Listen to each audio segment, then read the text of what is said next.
Pendant ce temps, le docteur Connors touche enfin au but avec son expérience sur la fusion génétique. Il injecte de l'ADN de lézard dans une petite souris nommée Freddy qui avait perdu une patte. Après des centaines de tentatives, un miracle se produit. La patte de Freddy repousse complètement. Même les hauts dirigeants de l'entreprise n'en croient pas leurs yeux. Ils ordonnent immédiatement au docteur de passer au test sur humain. Mais Connors juge que c'est trop tôt. Une grosse dispute éclate et sans surprise, il se fait virer sur le champ. Fou de rage, il prend une décision radicale, tester le sérum sur lui-même. Il s'injecte toute la dose et s'effondre, pris de convulsions. Lorsqu'il reprend connaissance, il découvre avec stupeur que son bras manquant est recouvert d'une étrange peau écailleuse et qu'il est en train de repousser. Émerveillé, il touche sa nouvelle main, incapable de croire à son succès. Il s'empresse d'appeler la direction. Mais au moment de parler, le sérum agit violemment. Il est projeté au sol, son corps commençant à se transformer.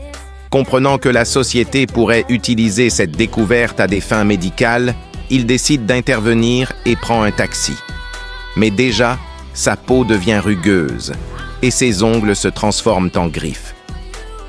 Pendant ce temps, Peter est invité chez Gwen.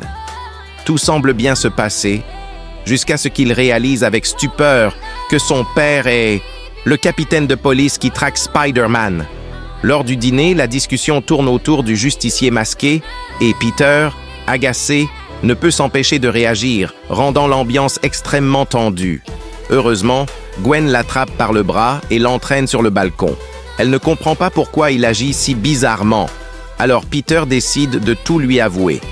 D'un geste, il lance sa toile et la tire dans ses bras pour lui prouver son secret. Mais à cet instant, des sirènes retentissent au loin. Peter comprend immédiatement qu'un danger se profile et saute du balcon. À plusieurs kilomètres, sur un pont, le docteur Connors, désormais métamorphosé en un gigantesque lézard, sème le chaos en envoyant des voitures dans le vide. Heureusement, Spider-Man arrive juste à temps. D'un coup de pied bien placé, il renverse le lézard et tisse rapidement sa toile pour sauver les voitures. Mais Connors n'a pas dit son dernier mot. Son bras tombe, pour repousser instantanément. Peter s'apprête à poursuivre le combat, quand soudain, un cri l'interpelle. Un père supplie qu'on sauve son fils, coincé dans une voiture suspendue dans le vide. Sans hésiter, Spider-Man change de priorité et se précipite pour secourir l'enfant. Il y parvient in extremis, mais laisse échapper le lézard. Pourtant, ce moment lui fait réaliser une chose essentielle. Être un héros, ce n'est pas juste affronter des méchants, c'est surtout protéger les innocents.